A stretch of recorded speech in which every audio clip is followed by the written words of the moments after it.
Hello everyone, welcome to our SRCC study channel. তো আমি তোমাদের সঞ্জয় স্যার। আজকে হোয়াইট বোর্ডের সামনে নয়, আজকে একটু ডিফারেন্ট পদ্ধতিতে আমরা ক্লাস চলে এসছে আমাদের। এই সেশনে আজকে আমরা আলোচনা করব কি না, এই রেলওয়ে যে গ্রুপ ডি এক্সামটা রয়েছে বা ফর্ম ফিল আপ শুরু হয়ে গেছে, তোমাদের হয়তো আগেই জানিয়ে দিয়েছি, তোমরা হয়তো ভিডিওটি দেখে নিয়েছো। তো যাই হোক না কেন, এই ভিডিওতে আজকে আমরা আলোচনা করব কি না, কিভাবে কোন স্ট্র্যাটেজি মেনটেন্স করলে তোমরা গ্রুপ ডি এক্সামটাকে মোটামুটিভাবে কাভার করতে পারবে, কোন অ্যাপ্রোচ।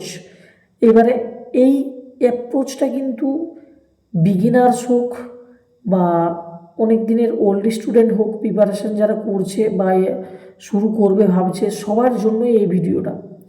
তো দেখো, এই সেশনটাই আশা করি তোমাদের অনেকটাই হেল্প হবে।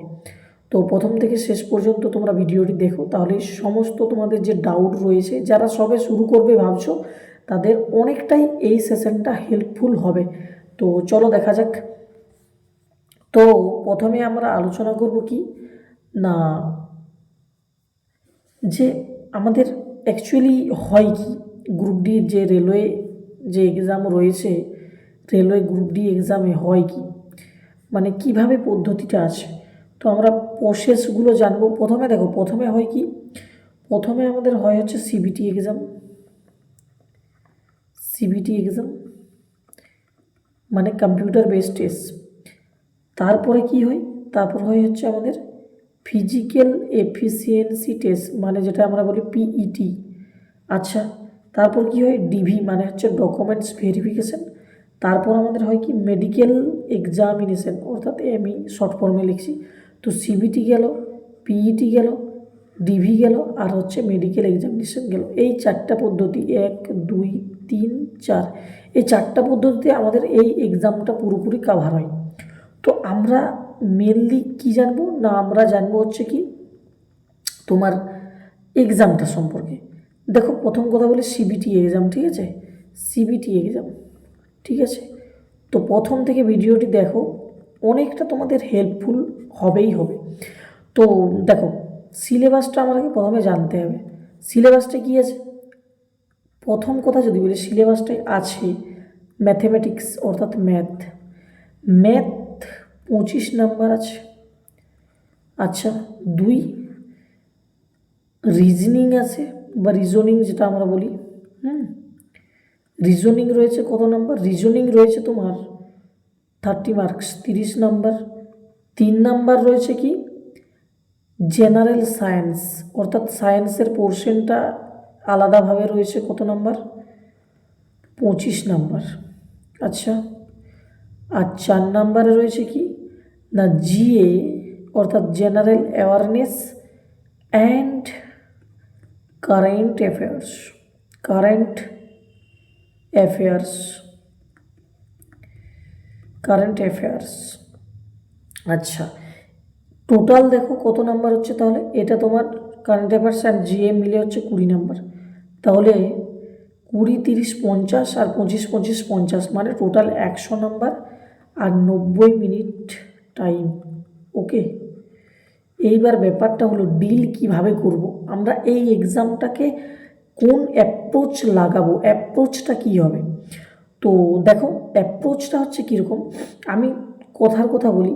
দেখো, জিএস, জিএস এখানে মেন, যদি এক্সামটার কথা বলি, মেন ইম্পর্টেন্ট জিএস, অর্থাৎ সব কিছু মেলে দেখো, সে সায়েন্স হোক আর যেই হোক না কেন, টোটাল কাভার করছে কত নাম্বার, 25। এইদিকে জেনারেল সায়েন্স, সেখানে তোমার কি কি আছে জানো তো, বায়োলজি আছে, ফিজিক্স আছে, আর কি আছে, কেমিস্ট্রি আছে।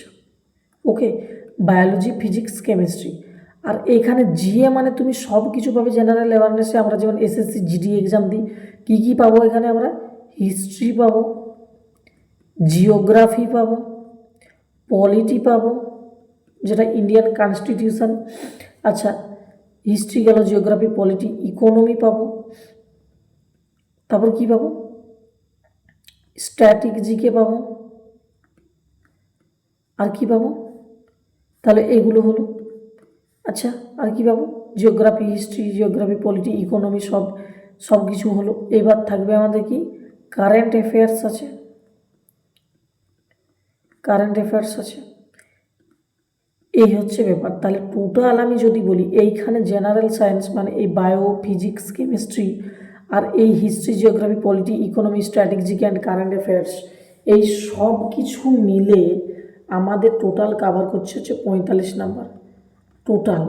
আর কথার কথা বললে এদের ওয়েটেজ সবচেয়ে বেশি, বায়োলজি, ফিজিক্স, কেমিস্ট্রি এই তিনটা জায়গা থেকে 25 নাম্বার থাকছে। আর সব কিছু মিলেমিশে history, geography, polity, economy, static, current affairs all over মিলে হচ্ছে 20 নাম্বার। অতএব তোমাকে এখানটায় মাথায় রাখতে হবে যে সায়েন্সটার উপর বেশি জোর, অর্থাৎ বায়োলজি, ফিজিক্স, কেমিস্ট্রি এই পোর্শনটাকে গুরুত্বপূর্ণ বেশি দিতে হবে। তাহলে এইটা একটা পোর্শন। আর একটা কথা যেটা বলি, তোমরা ফোকাস করো কোন জায়গাটা, কারেন্ট অ্যাফেয়ার্সটা প্রচুর পরিমাণে জোর দাও, কারণ রেলওয়েতে কারেন্ট অ্যাফেয়ার্স কিন্তু প্রচণ্ড আসে।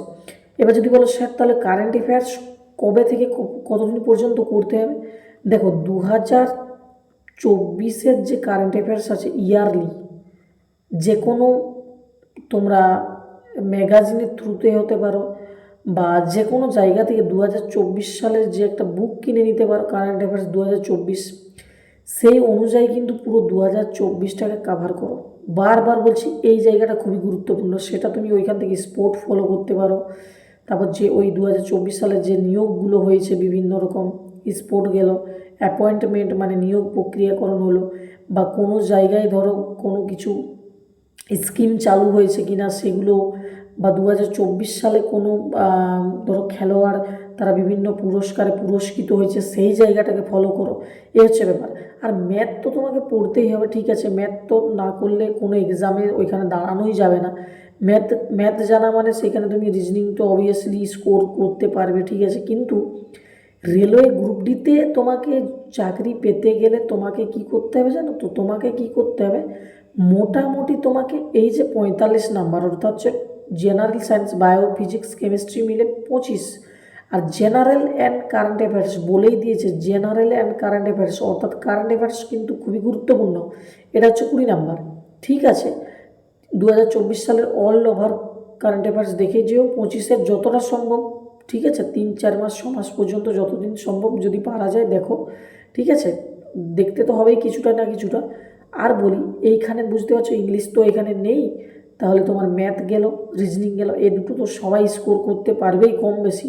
কিন্তু এইখানে তোমাকে চাকরি পেতে গেলে আমি যদি বলি তুমি একটা জেনারেলের যদি ছেলে হয়ে থাকো তাহলে তোমাকে কিন্তু 80+ আনতেই হবে। তুমি যে কোনো জোন থেকে ফিল আপ করো না কেন, যে কোনো, হয়তো কিছু বর্ডার এলাকার কোনো হয়তো আছে সেরকম এরিয়া যেগুলো অফ সাইড দিক, যেমন কিছু কিছু গুয়াহাটি, হ্যাঁ, আসামের সাইডটা বা যেগুলো তোমার রয়েছে সেগুলো হয়তো কিছু কিছু ক্ষেত্রে তোমার তোমার দেখা যেতে পারে কি হতে পারে, কিছু কম বেশি হবে 2-5 নাম্বার, কিন্তু 80+ তোমাকে কিন্তু স্কোর করতেই হবে, 100-র মধ্যে 80, বোঝা গেল?